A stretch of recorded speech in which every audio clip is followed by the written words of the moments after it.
Starsky&Hutch 21st Century Environmental Explorers. If you like the videos, please can you go to the bottom right hand corner and press the green man with the green dog. That'll help us with a subscription. Thank you. Hello there.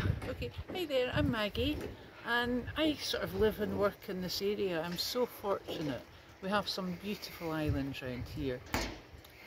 For puffins across here and for gannets on the Bass Rock. What a wonderful place to stay.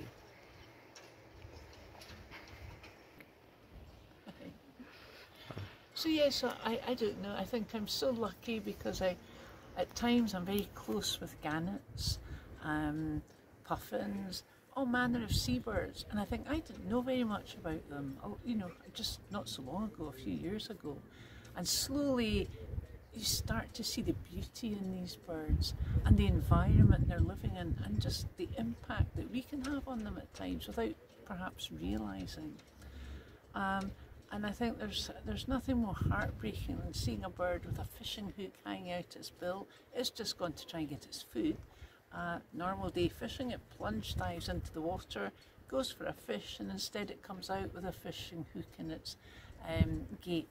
And that's quite heartbreaking because I think sometimes we don't realise that when, you know, you're just out, you're crabbing, you're playing on the beach or on the pier, you've dropped your little line in with your hooks on, and you're having a lovely day, but the line breaks and off it floats out into the sea, and okay, you have another one, just put another hook on. But for that gannet, I've seen them flying around with a big long string just hanging out their bill, and if that starts to get entwined around that bill, they can't eat, and if they can't eat, they die.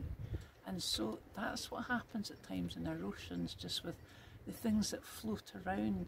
All the birds from Fulmars, another beautiful seabird. It has a tube nose. If you get too close to it, it will spit at you the foulest of smelling fish oil if it can eat fish.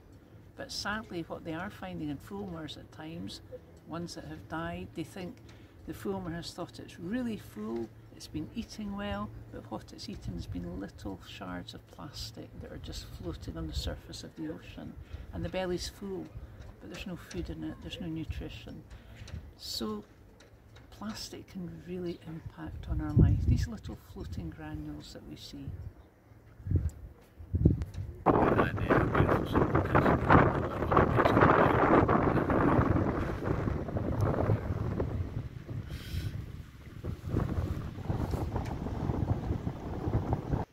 So beach cleans. Quite interesting, because I think at first it started as something where, oh, we can really make it, you know, we can go out and clean our beach and do this and do that. But I think sometimes we don't acknowledge how much of a difference it is making. And I know that way back when Scotland first introduced its plastic bag policy, within, I would say, 18 months, 2 years, I saw a difference in the parks you would walk through. There was no plastic bags being blown around in the trees. And along the beaches and things, when people are taking all the rubbish off, they are making a difference as to what's being washed out again. What we have to address, I think, are rivers. The rivers run into the sea as well. So that's maybe more of an urban thing. It's not just beaches, let's clean the riverbanks, let's clean the roadsides, that kind of thing on motorways where people think, I'll just drop my garbage. That has to end up somewhere, and more often than not, it will end up in the river or end up in the sea. But it's also really good to just see what an impact it is making. I know for the Bass Rock, when I've been out there, where you used to see lots of netting and that kind of thing coming in, and some colonies you do, we have seaweed around. So I know that the gannets are picking up seaweed, not so much plastic and netting, and that's wonderful to see. And I think it's just something we should be acknowledging. We really do appreciate what you do, and we're very grateful for your time. I went off, there was something else.